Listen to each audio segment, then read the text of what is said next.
Assalamualaikum warahmatullahi wabarakatuh. Alhamdulillahilladzi bi ni'matihi tatimmus shalihat. Segala puji bagi Allah yang dengan nikmatnya sempurnalah segala kebaikan.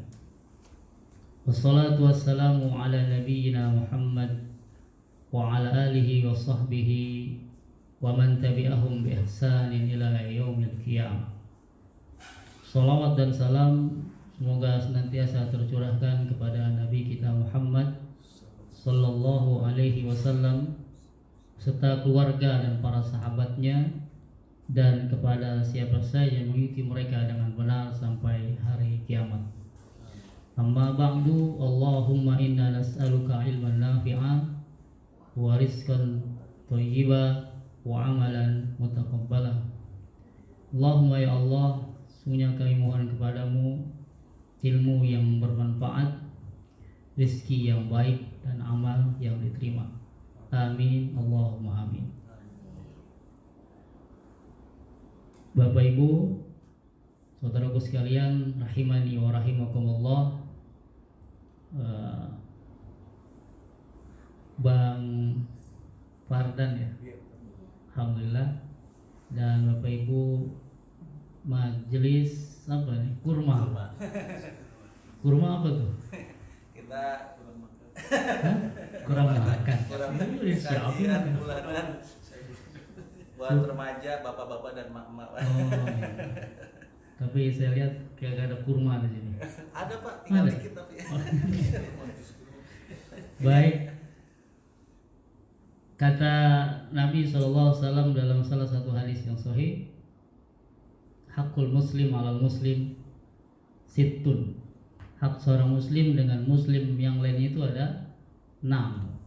Satu diantaranya adalah wa idza nasaha fansahu, apabila dia meminta nasihat maka nasihatilah dia. Saya hadir di majelis ini, kalau melihat Bapak Ibu sekalian, sepertinya yang layak dinasihati adalah saya. Ya. Ini Masya Allah ini apa? Boleh lihat FE 88. Saya masih kelas berapa tuh 88? Lupa. Belajar jalan ya kalau Ya, silakan.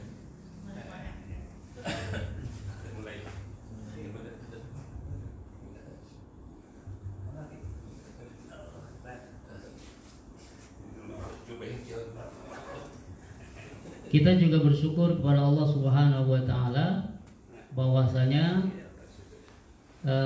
hari ini kita berada di bulan Rabiul Awal. Tanggal berapa tepatnya? Tanggal 18. Ada satu amalan dari para salafus saleh yang mereka lakukan, salah satu amalan luar biasa di bulan Rabiul Awal yang dilakukan oleh para salafus saleh. Ada yang bisa menyebutkan? Sholawat. Apa? Sholawat. Sholawat. Terus yang lain? Yang jawabannya tepat maka dapat hadiahnya. Masya Allah, luar biasa. Iya, saya mau hadiah. Ren, apaan Ren? sholat apa nih? Iya. Tidak umum. Amalannya tidak umum, tapi amalannya luar biasa. Yang banyak dari kita mungkin kurang perhatian. Ternyata itu amalan luar biasa. Sedekah pada yatim. Sedekah biasa. Ini luar biasa ya. Ini luar biasa. Sholawat. Orang jarang paham itu, ternyata amalan luar biasa. Sholawat ya. Bu, apa Bu amalannya? Orang soleh terdahulu di bulan Rabiul Awal ada satu amalan yang luar biasa. Yang ini juga mungkin bisa setelah ini kita bisa amalkan. Ya, ya ini secara nominal tidak ini barangkali, tapi ini buku-buku yang insya Allah luar biasa. Satu paket ada 5 ini di sini. Masya Allah. Ada yang bisa?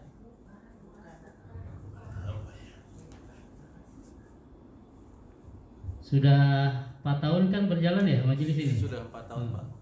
Ya, harusnya bisa dijawab. Baca Quran. Hebat Ya. ya. Mengingat amalan baik orang lain, melupakan amalan baik kita. Ya itu juga baik, Biasa. cuman tidak yang diminta. Ada yang lain? Bakal. Baik.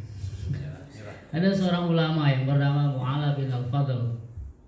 Ulama dari kalangan tabi'in, Mu'ala bin Al-Fadl katakan, wa qala ba'dus salaf, berkata sebagian salaf, yad'una Allah Ta'ala sittata ashhur qabla an yablughu Ramadan.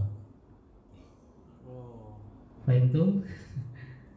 Jadi kata Mu'ala bin Al-Fadl, para salafus saleh itu yad'una Allah Ta'ala, mereka berdoa kepada Allah Subhanahu wa Ta'ala sittata ashhur, 6 bulan qabla, sebelum an yablughu Ramadan, sebelum mereka diperjumpakan dengan Ramadan.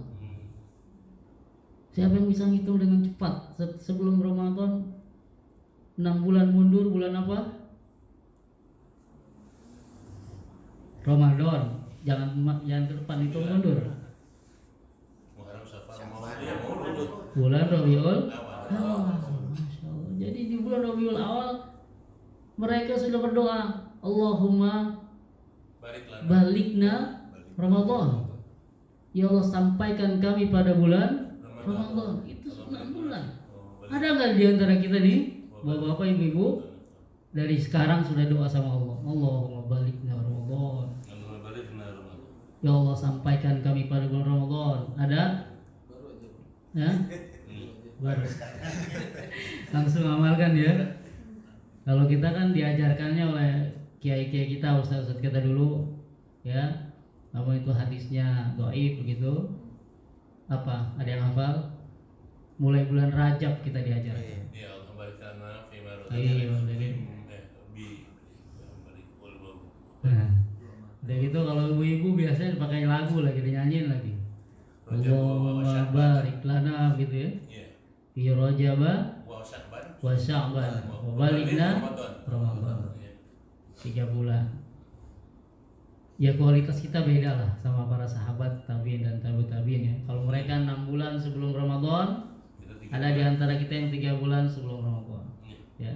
Tapi hari ini kita dapat ilmunya langsung aja, nanti pulang masukin dalam rangkaian doa. Allahumma balikna Ramadan. Ya.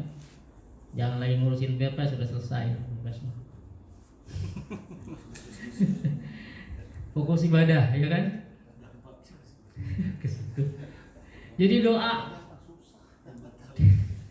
di bulan Rabiul Awal mereka sudah berdoa agar diperjumpakan dengan Allah. Ini luar biasa. Kenapa para sahabat meminta itu? Karena fadilah di Ramadan luar biasa, kita tahu ya, banyak fadilah, banyak keutamaan yang luar biasa di situ. Ya, jadi itu di bulan Rabiul Awal mereka sudah berdoa. Ya, jadi salah satu amalan luar biasa yang barangkali ini bisa dibilang jujur di kita. Ya, tadi kata Bapak yang soleh baru aja. Ya. Allahumma balikna Ramadan. Wah, luar biasa. Balikna ya, sampaikan kami pada bulan Ramadan. Ya. Kemudian ada kita dikasih tema pagi ini adalah ahamiyatul hadis fi amalil muslim, begitu katanya ya. Pentingnya hadis dalam amalan seorang muslim.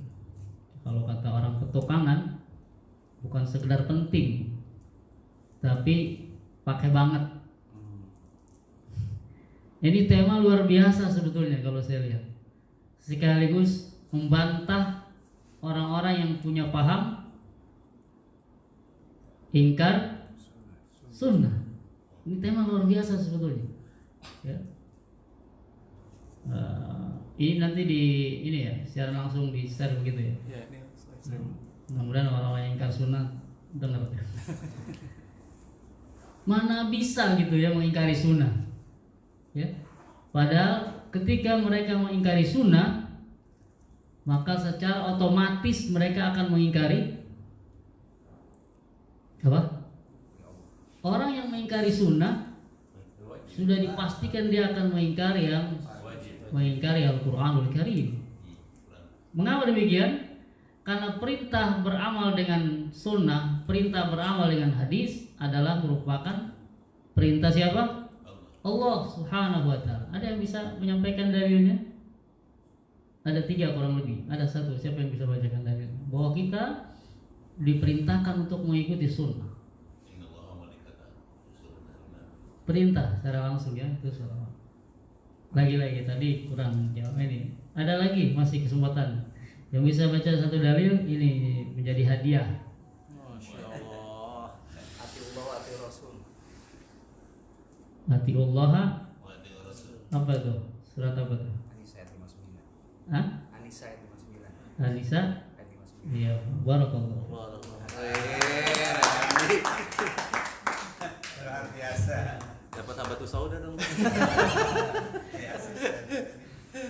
Jadi tenang, masih ada kan di tas ya? Masih ada di tas, masih ada. Jadi ati Allah wa ati Rasul, banyak ayat itu yang semangat dengan itu. Dalam surah Al-Imran, ini ayat yang lebih tegas lagi, dalam surah Al-Imran ayat 31. Situ Allah Subhanahu wa taala berfirman, "Qul in kuntum tuhibbunallaha fattabi'uni yuhibbukumullahu wa yaghfir lakum dzunubakum wallahu ghafurur rahim." Di salah satu dalil kita diperintahkan mengikuti sunnah. Katakanlah Muhammad, jika kalian mencintai Allah, fattabi'uni, maka ikutilah aku. Ikutilah aku maksudnya adalah ikuti Rasulullah SAW. Itu bermakna kita diperintah untuk mengikuti sunnah-sunnahnya beliau SAW, beramal dengan hadis-hadis Rasul SAW. Ketika kita demikian, maka Allah akan cinta kepada kalian. Ya, ketika kita beramal sesuai dengan sunnah, mengikuti hadis-hadis Rasulullah, Allah akan cinta kepada kalian. Bahkan Allah akan mengampuni dosa-dosa kalian. Ya, itu pertama. Di saat setelah tadi itu An-Nisa ada Imran 31, ada lagi An-Nisa 113. An-Nisa 113. Walaula fadlullahi 'alaika wa rahmatuhu lahammat ta'ifatum minhum ayyudilluka wa ma yudilluna illa anfusahum wa ma yadurrunaka min syai' wa anzalallahu 'alaikal kitaba wal hikmah wa 'allamaka ma lam takun ta'lam. Ya, jikalau bukan karena karunia dan rahmat Allah atasmu wahai Muhammad, lahammat ta'ifatu minhum ayyudilluka, maka pasti sebagian dari mereka berusaha untuk menyesatkanmu. Namun kata Allah, wa ma yudilluka illa anfusahum, tidaklah mereka dapat menyesatkanmu kecuali mereka hanya menyesatkan diri mereka saja. Wa ma yadurrunaka min syai', dan mereka tidak bisa membuat kemudaratan kepadamu. Wa anzalallahu 'alaikal kitaba wal hikmah, dan Allah menurunkan atas kamu tuh Alkitab dan sunnah. Wa 'allamaka ma lam takun ta'lam, dan mengajarkan apa-apa yang belum kau ketahui. Ya. Al-Imran 31, tadi An-Nisa berapa? 49 ya. Kemudian An-Nisa 113, lalu ada lagi, pernah dengar surah Al-Hasyr ayat 7? Ada yang hafal enggak Al-Hasyr ayat 7? Wa ma ataakumur rasulu fakhudhuhu wa ma nahakum anhu fantahu. Apa yang didatangkan oleh Rasul kepadamu maka terimalah, maka amalkanlah, ya. Apa yang dilarang oleh beliau maka tinggalkan. Ini beberapa dalil bahwa perintah untuk beramal dengan sunnah adalah perintah Allah Subhanahu wa taala. Maka tadi saya katakan orang-orang yang ingkar sunnah, hakikatnya dia juga mengingkari Al-Quran, mengingkari perintah-perintah Allah Subhanahu wa taala. Karena mana mungkin kita beribadah dengan meninggalkan sunnah Rasulullah SAW. Ya, seperti perintah sholat, perintah puasa, perintah zakat, haji dan seterusnya selalu terkait dengan sunnah Nabi Shallallahu Alaihi Wasallam. Jamaah rahimakumullah. Jadi itulah pentingnya kita beramal sesuai dengan sunnah Rasulullah Shallallahu Alaihi Wasallam. Kemudian tadi saya diinfokan bahwa yang mengisi di kajian kurma ini adalah ustaz yang luar biasa menurut saya. Jadi saya hanya menambah sedikit saja barangkali. Itu secara umum tadi begitu. Tidak apa? Secara umum tadi nggak mungkin lah kita beramal tidak dengan sunnah Rasulullah SAW. Ya, itu adalah sebuah kesesatan yang ada. Nggak mungkin. Ingkar sunnah dan ingkar Rasulullah SAW. Bapak Ibu rahimani wa rahimakumullah. Kemudian setelah kita sudah berusaha beramal sesuai dengan sunnah, ya, lalu yang terpenting dari itu semua adalah ketika kita beramal juga harus apa? Ikhlas. Harus semata-mata karena Allah Subhanahu wa taala. Karena kata para ulama ahlu sunnah, syarat diterimanya amal itu kan dua ya. Yang pertama apa? Ikhlas. Yang kedua ittiba ila Rasul sallallahu alaihi wasallam. Pertama ikhlas karena Allah, yang kedua harus mengikuti cara beragamanya Rasulullah sallallahu alaihi wasallam. Ya, kita masuk kepada ikhlas. Ada dua hadis berkait dengan ikhlas. Ya. Yang pertama hadis yang sangat populer, insyaallah taala kita semua sudah hafal, yang bersumber dari an Umar bin Khattab radhiyallahu an, innamal a'malu binniyat. Ada yang hafal sampai selesai? Hah? Ya Allah, di buku kesian amat. Tadi kirain sulatnya wal asr itu al asr. Al-Hasr. Al asr. Ya, innamal a'malu binniyat. Terus wa innamal likulli imri'in ma nawa. Faman kanat hijratuhu ilallahi wa rasulihi fa hijratuhu ilallahi wa rasulihi. Wa man kanat hijratuhu lidunya yusibuha aw imra'atin yankihuha fa hijratuhu ila ma hajaru ilaihi. Muttafaqun alaih. Populer hadis ini ya, insyaallah ya. Terjemahnya dah, ada yang bisa terjemahnya? Ya? Boleh lihat Google boleh. Ya, ada, masya Allah. Jadi sesungguhnya amal itu tergantung dengan niatnya. Dan setiap orang akan mendapatkan apa yang dia niatkan. Siapa yang niat hijrahnya karena Allah, ya, kepada Allah dan Rasulnya, maka hijrahnya kepada Allah dan Rasulnya. Siapa yang hijrahnya untuk mendapatkan dunia atau untuk menikahi wanita, maka dia akan mendapatkan apa yang diniatkan itu.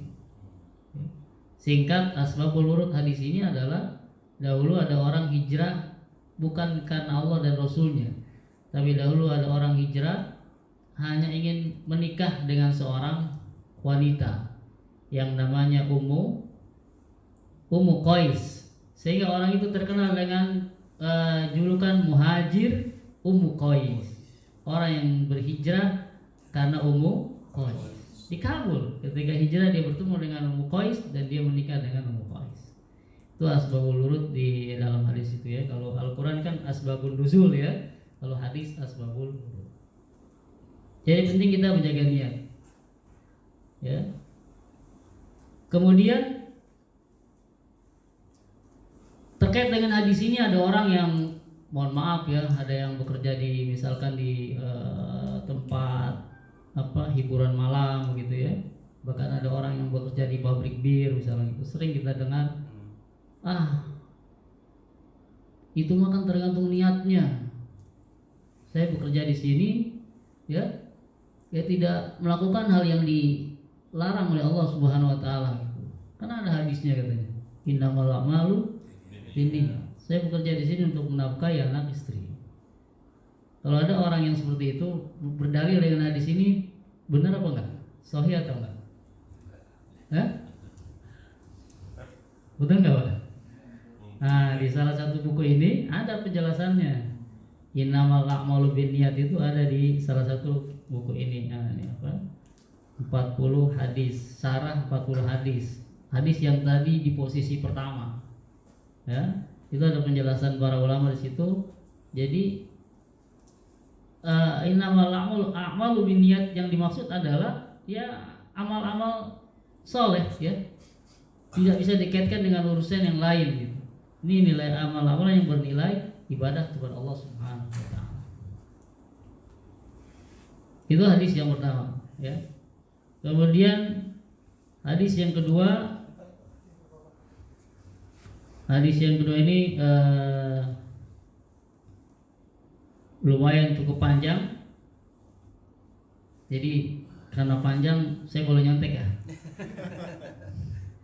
Kalau hadis karena Al-Quran maupun hadis ketika kita bacanya maka kita tidak boleh salah.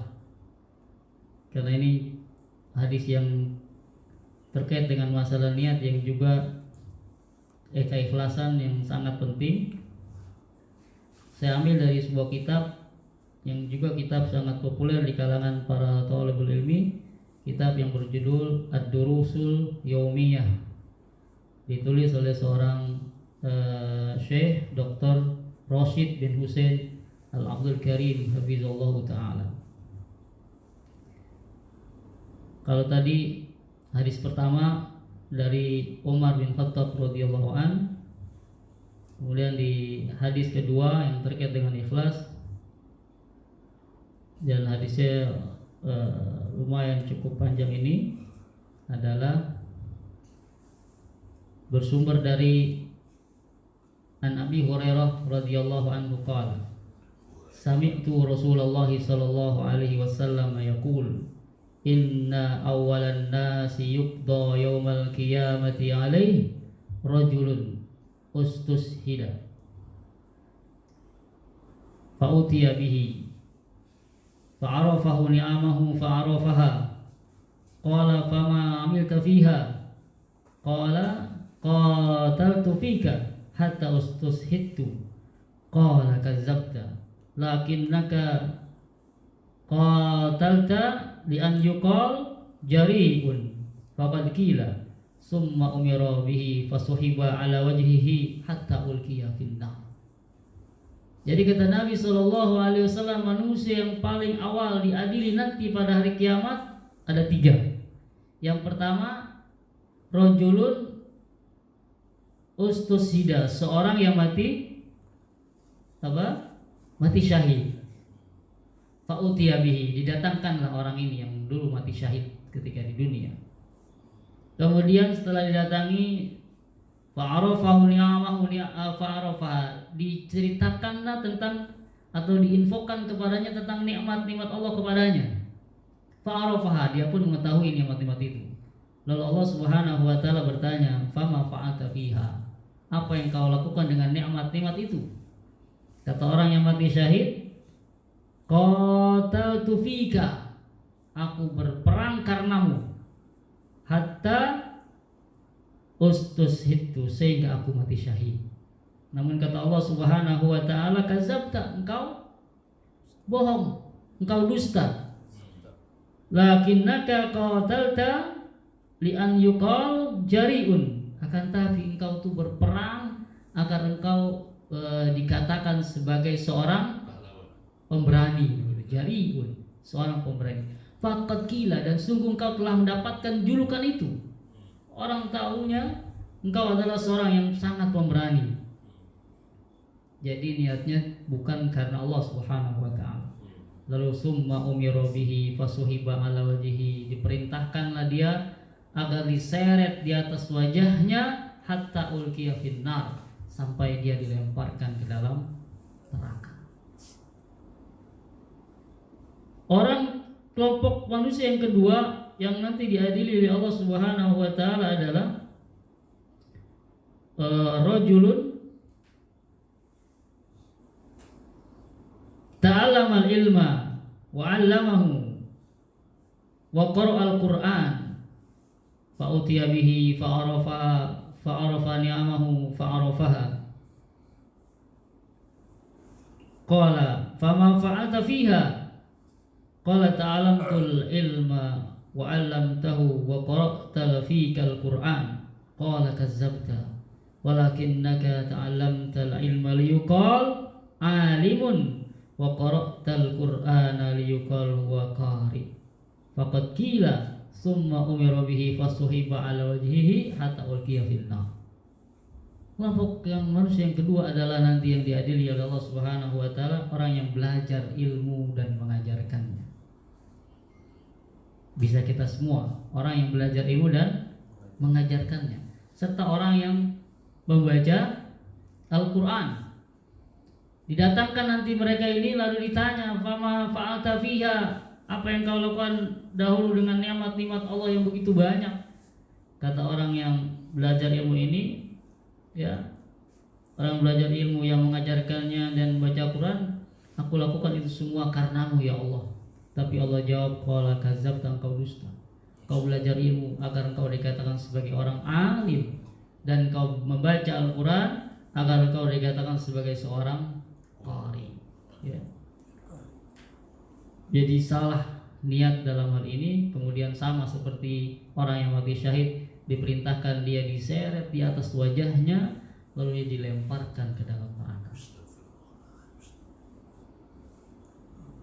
Orang yang ketiga, warajulun wasa'allahu alaihi wa atau min asnamil mali kullihi fa utiya bihi fa arafahu ni'amahu fa arafaha qala fama amilta fiha qala ma taraktu min sabilin tuhibbu an yunfaqa fiha illa anfaqtu fiha laka qala kazzabta walakinnaka fa'alta liyuqal huwa jawadun faqad qila summa umira bihi fasuhiba ala wajhihi hatta ulqiya finnar. Kelompok manusia yang ketiga yang nanti diadili Allah Subhanahu wa taala adalah wasa'allahu alaihi, orang yang diluaskan rezekinya oleh Allah Subhanahu wa taala. Bahkan wa'atahu min asnamil mal, bukan hanya sekedar luas tapi diberikan berbagai macam jenis harta oleh Allah Subhanahu wa taala. Apa namanya tuh kalau banyak harta tuh? Orang kaya. Orang kaya deh ya. Engkong apa namanya? Kong apa sih namanya kalau kaya? Konglomerat apa tuh? Nanti dia juga didatangkan, ditanya oleh Allah Subhanahu wa taala, "Fama fa'alta fiha?" Ya, apa yang kau lakukan ketika di dunia? Apa dia jawab? Kata dia, tidak ada satu jalan. Ya, tidak ada satu jalan yang di situ adalah jalan yang sangat engkau cintai. Apabila ada orang yang menginfakkan hartanya, maka aku menginfakkan harta ini karenamu ya Allah. Tapi lagi-lagi kata Allah, qala kadzabta, engkau bohong. Walakinnaka liyuqal jawadun, tapi engkau melakukan itu agar engkau dikatakan sebagai seorang yang dermawan. Summa umira bihi fasuhiba ala wajhihi hatta ulqiya finnar. Orang ini diperintahkan agar diseret di atas wajahnya lalu dilemparkan dia ke dalam neraka. Ya. Alhamdulillah misalnya. Semoga kita semua dapat luruskan niat kita, ya, dari amalan-amalan yang tidak kita niatkan karena Allah Subhanahu wa taala. Dari dua hadis ini dijelaskan oleh Syekh Dr. Rasid bin Husain Al-Abdul Karim, kata beliau, an-niyatu asasul amal, bahwa niat itu adalah pokoknya amal. Fa'amul insan innama yakunu qawluhu wa radduhu, amalan manusia itu diterima atau ditolak, ya, bihasbi niyatin amila, sesuai dengan niat yang dia lakukan. Faman amila amala amalan akhlasa fihi lillahi ta'ala. Siapa yang beramal dengan satu amalan yang dia ikhlas semata-mata karena Allah Subhanahu wa taala, wa arada bihi thawabal akhirah, dan dia menginginkan ganjaran di akhirat, wa kana amaluhu ala sunnah, dan dia beramalnya juga sesuai dengan sunnah, sudah ikhlas, ittiba pula, maka kubila minhu, diterimalah amalnya. Jadi orang yang ikhlas karena Allah, mengikuti cara beragamanya Nabi sallallahu alaihi wasallam, maka amal tersebut akan diterima. Waman nawa ghairallah, namun siapa yang berniat selain karena Allah, aulam yukhlasu amaluh, dan dia tidak ikhlas ketika beramal, yan asyraka ma'hu ghairahu, dan dia menyekutukan Allah Subhanahu wa taala, fa amaluhu mardudun, maka amalnya tertolak. Ya, jamaah Bapak Ibu rahimakumullah, jadi sangatlah penting kita menjaga keikhlasan kita dalam beramal. Baik, kita akan ziyadah tambah terkait dengan masalah keikhlasan dalam mengamalkan agama yang mulia ini. Ya, namun sebelum tadi kita lanjut, masih ada yang terekam nggak? Anissa Al-Imran 31 masih ada yang hafal? Ya, kalau hafal nih bisa diambil paket buku ini. Hah? Mesti nyontek dulu. Ya nyontek dah, nggak apa-apa dah. Ketemu ada aplikasinya ya? Coba. Ibu-ibu itu. Ada Bu? Makanya ibu-ibu itu kan yang mencintai Allah ikutilah aku itu kan. Iya. Iya. Coba. Susah harapnya. Ada Al-Quran Ibu, ketemu? Al-Imran 31. Imran surat 4. Surat 3. Surat 3 ya. Surat 3 131. Tinggal nggak pakai 1, 31 31 aja. Ya oke. Ada? Ya. Silakan bisa dibaca. Ya ibu ya ibu. Qul in kun Ayo, Bang Farhan. Qul in kuntum tuhibbunallaha wattabi'u fattabi'u Yuhbib minkumullahu wa yaghfir lakum dzunubakum wallahu ghafurur rahim. Katakanlah Muhammad, jika kamu mencintai Allah, ikutilah aku. Niscaya Allah mencintaimu dan mengampuni dosa-dosamu. Allah Maha Pengampun, Maha Penyayang. Iya. Nih. Silakan bukunya. Masya Allah.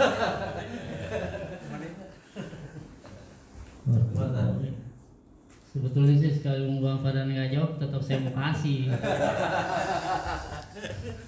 Gitu. Jadi saya dapat amanah ini ada sampai 1 kardus Indomie begitu ya, buku itu. Masya Allah. Jadi dari ada tim dakwah tuh yang mendapat itu. Jadi setiap kajian saya bawa. Memang di rumah sudah niatkan minimal kalau nggak ada yang jawab ya tuan rumah jatahnya. Alhamdulillah. Masih ada insya Allah. Ada 2 atau 3 tuh ya. Baik Bapak Ibu, biar hidup barangkali sebelum kita saya ada tambah terkait dengan ilmu ya. Yakni ada 2 sifat yang tidak boleh ada pada diri seorang penuntut ilmu. Maksudnya adalah sifat tercela. Kalau tadi saya diinfokan kan ustadz-ustadznya di sini luar biasa ya. Syekh Misri aja pernah ngisi di sini. Pak Amin Rais pernah gitu. Jadi buat penguat aja. Ada 2 sifat tercela yang tidak boleh ada pada seorang penuntut ilmu. Secara umum adalah kepada setiap kaum muslimin dan muslimat. Tetapi secara khusus buat penuntut ilmu ini jangan sampai ada nih 2 sifat ini. 2 begini Pak ya. Sekarang begini ya. Bukan begini lagi kan? Kalau dulu zaman dulu kedua begini. Kalau sekarang begini aja 2 sifat tercela. Sebelumnya barangkali kita yang terkait dengan tadi hadis ada yang ditambahkan atau ada yang mau ditanyakan silakan. Sebelum kita masuk kepada 2 sifat tercela yang tidak boleh ada pada seorang penuntut ilmu. Ada? Apa lanjut dulu? Lanjut dulu. Lanjut. Baik. Sifat tercela pertama yang nggak boleh ada pada setiap mukmin dan mukminah secara umum dan secara khusus untuk para penuntut ilmu, yang pertama adalah sifat hasad. Apa hasad?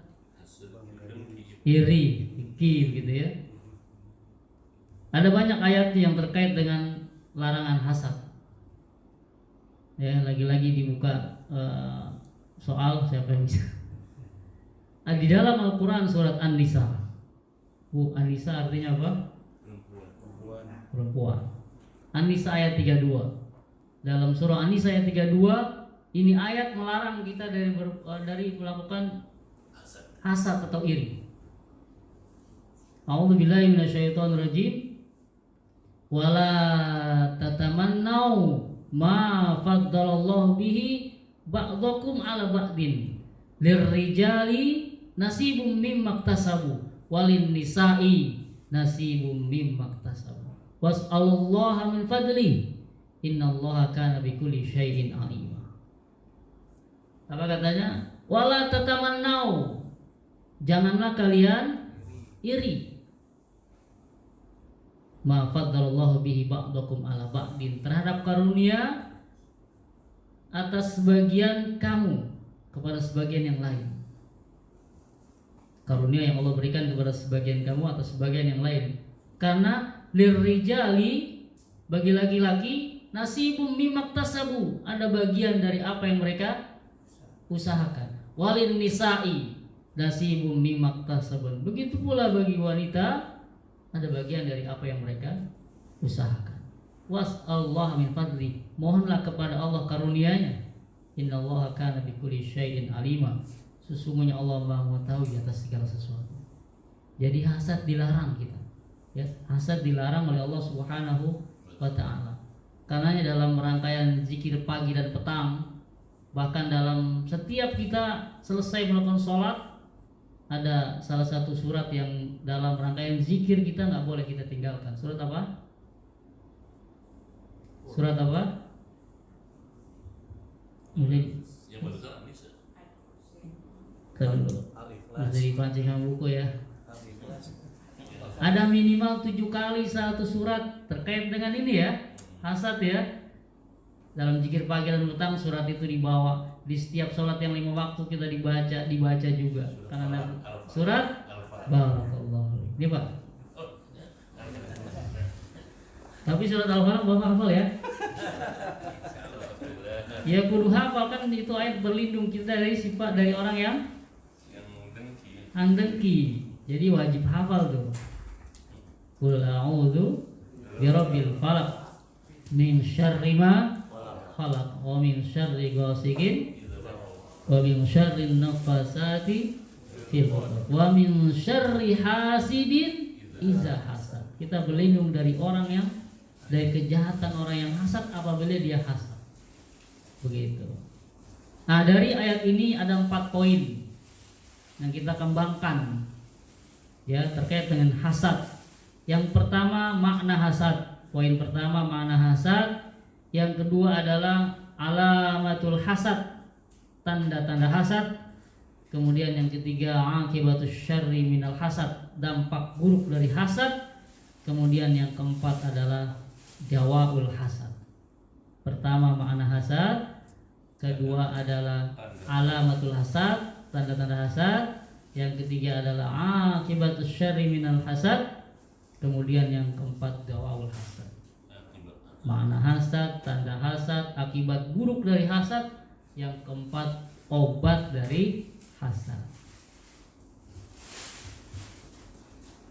Makna hasad dijelaskan oleh para ulama, diantaranya Syekhul Islam Ibnu Taimiyah dalam Kitabul Ilmi.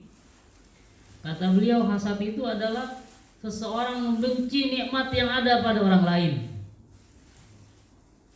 Ketika ada orang yang benci terhadap nikmat yang ada pada orang lain, karunia yang ada pada orang lain, maka itulah makna hasad. Bahkan kata beliau, Syekhul Islam Ibnu Taimiyah, dia bukan hanya sekedar benci, tapi dia berharap nikmat itu hilang pada orang tersebut.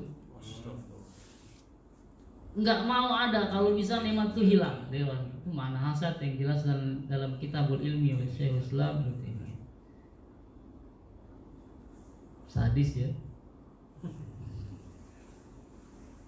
Kemudian kita lanjut alamatul hasad. Hasad pun ada tanda-tandanya. Tandanya ada 10, Bu. Tandanya ada 10, kebanyakan ya, Bu? 10 kebanyakan ya? 3 aja ya? 3, biar hafalnya gampang. Karena saya juga nggak hafal Pak 10-10-nya. Yang pertama tanda hasad itu adalah senang kalau temannya berbuat salah. Kalau temannya berbuat salah dia malah senang, tawain sama dia begitu ya, rasain begitu. Kemudian tanda kedua adalah senang kalau temannya tidak hadir. Ini biasanya taklim bareng-bareng nih, kali pertemuan, 2 kali pertemuan, ada kawannya yang biasa hadir nggak hadir. Senang kalau temannya tidak hadir, dalam artian dalam majelis ilmu ya. Tengok kiri kanan nggak ada, ya biarin deh, nggak datang deh mah. Kalau datang bikin pusing ustadz, nanya mulu gitu. Misal gitu ya. Nah, itu tanda hasad. Temennya nggak hadir dia malah senang. Kemudian tanda ketiga, senang kalau temannya dicela oleh orang. Misalnya di medsos gitu ya, ada temannya dibully, wah dia malah senang, rasain. Ya, so posting agama sih, so alim sih gitu. Jadi senang kalau ada temannya salah, senang kalau temannya tidak hadir, senang kalau temannya dicela. Kalau kata Agim apa Bu? Bu, kata Agim apa?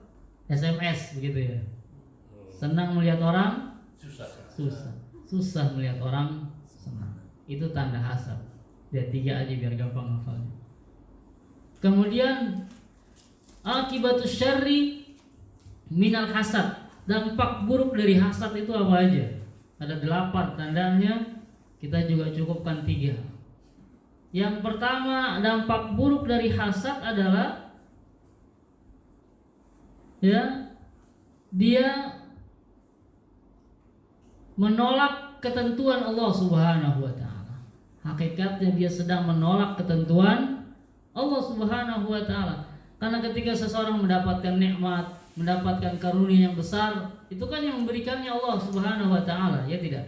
Ketika seseorang tidak senang dengan nikmat yang ada pada orang lain, karunia yang begitu besar yang ada pada orang lain, hakikatnya dia sedang protes kepada Allah Subhanahu wa taala. Akhirnya dia tidak senang dengan keputusan Allah Subhanahu wa taala. Kemudian dampak buruk yang kedua, amal-amal kebaikannya bisa hilang. Bisa habis terbakar sebagaimana api membakar kayu. Habis dia. Yang dipikirin orang. Kemudian yang paling parah, dampak buruk yang ketiga adalah seseorang yang hasad itu dia sedang menyerupai sifat daripada orang-orang Yahudi. Orang-orang Yahudi itu kan sifat dasarnya begitu ya, hasad, iri, dia tidak suka. Dia tidak ingin kalau yang menjadi pemimpinnya bukan dari kalangan mereka begitu ya. Makanya hobi mereka adalah wayaqtuluna nabiyina bighairil haq, senantiasa membunuh para nabi tanpa alasan yang benar. Itu hobi mereka, senantiasa membunuh para nabi tanpa alasan yang benar. Jadi kata Nabi, man tasabbaha biqaumin fahuwa minhum. Siapa yang menyerupai satu kaum maka dia masuk golongan mereka. Apa tadi dampak buruk yang pertama? Menolak ketentuan Allah Subhanahu wa taala. Yang kedua, amalnya akan habis, terbakar, hilang. Kemudian yang ketiga, menyerupai orang-orang Yahudi. Lalu kita masuk kepada poin yang keempat, dawaul hasad, obat dari hasad.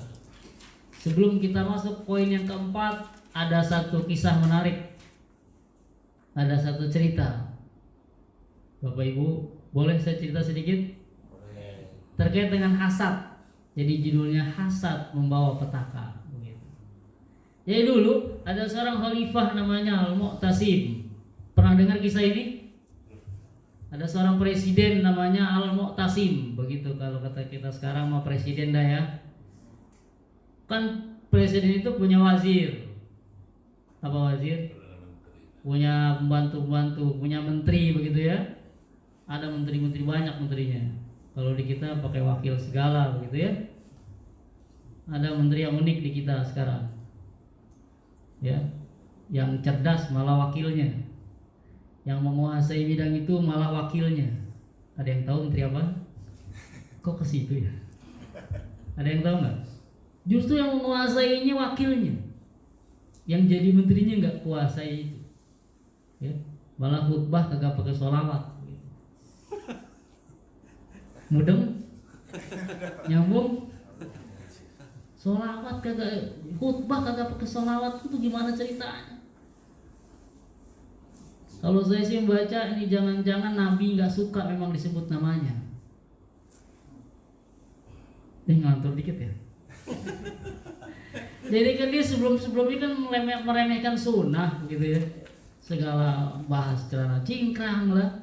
Dia nggak tahu tuh, gak gaul sih. Celana cingkrang tuh lagi ngetren sekarang. Anak-anak band aja ya, celana cingkrang. Anak-anak band sekarang jenggotan, celana cingkrang. Taklim di mana? Enggak, dia anak rock loh. Padahal anak rock tapi nyunah. Jadi jangan bahas itu. Segala cadar dimasalahin begitu ya. Nggak boleh masuk ke instansi pemerintah. Akhirnya puncaknya jam 12-an lah ya. Puncaknya ketika dia khutbah, Nabi nggak mau disebut namanya puncaknya. Ya, mana khutbahnya di Istiqlal lagi, yang jamaahnya ribuan, ribuan jutaan ya Istiqlal jamaahnya. 1000 lah paling gitu. 1000 lah paling gitu. Ya, ngeseleo, salawat nggak dibaca, masya Allah. Jadi ada menteri, presiden punya menteri. Tapi anehnya presiden yang bernama Al-Mu'tasim ini mengambil orang kepercayaannya bukan dari salah satu menterinya. Yang jadi orang kepercayaan justru orang biasa-biasa saja. Bukan menteri, orang biasa, orang Arab Badui. Kan orang Arab Badui itu ceritakan seorang yang sangat polos ya. Percaya jadi si Al-Mu'tasim ini percaya sama si Arab Badui ini. Dalam kisah itu nggak disebutkan namanya si Arab Badui. Pokoknya Arab Badui aja gitu. Sehingga dia bebas masuk keluar istana. Ini ingatkan saya sebelum masuk poin keempat ini ya ceritanya. Masuk keluar istana bebas. Ada salah satu menterinya yang punya sifat apa? Hasad tadi nih. Dia nggak senang di sini nih, panas bergejolak. Waduh, nih presiden nggak salah nih. Angkat orang kepercayaan bukan siapa-siapa. Nggak familiar pula nih. Wah, enggak orang Arab Badui kan, Arab Badui itu ada gunung ya. Orang biasa, orang desa kok diangkat jadi kepercayaan, bisa masuk istana bebas. Dia nggak seneng, panas dia punya hati. Hasadnya main, kemudian diundanglah si Arab Badui ini ke rumahnya oleh si menteri tadi. Kita main ke rumah, ya polos kan, dia baik Pak Menteri, ikut tadi dia main. Sampai di rumah dijamu, ya. Bukan singkong waktu itu jamunya, itu ada singkong. Bukan singkong. Pokoknya makan apa makan, tapi yang lebih banyak dikonsumsi adalah dia makan bawang merah. Makan bawang. Di antara makanan itu yang lebih banyak dikonsumsi oleh si Arab Badui memang dijejelin sama si